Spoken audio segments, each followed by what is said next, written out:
Guys, তো যারা যারা 25 সালটাকে পুরো নষ্ট করে দিয়েছো, বরবাদ করে দিয়েছো, তাদের জন্য সুখবর আছে। 2026 সাল আসছে, নতুন করে লাইফ তোমরা তৈরি করো।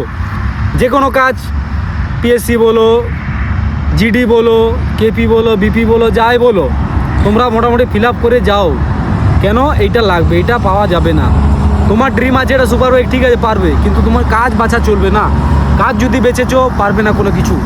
তোমার ডিসিশান পরে আবার চেঞ্জ হবে, আপ ডাউন হবে, কিন্তু ফার্স্ট ডিসিশান তোমাকে কীভাবে একে আর্ন করা যায় সেটা টার্গেট করতে হবে। তো 26 সালটাকে এইভাবে নষ্ট করো না। 26 সালটা ভালোভাবে যেমন কাটে সেই আশীর্বাদ তোমাদেরকে দিচ্ছি। তোমরাও চাও, ভগবানের কাছে প্রার্থনা করো যেমন সেই তোমাদের সফলতা, তোমাদের ড্রিম, তোমরা যা অ্যাচিভ করতে চাইছো সেগুলো যেমন 26 সালে পেয়ে থাকো।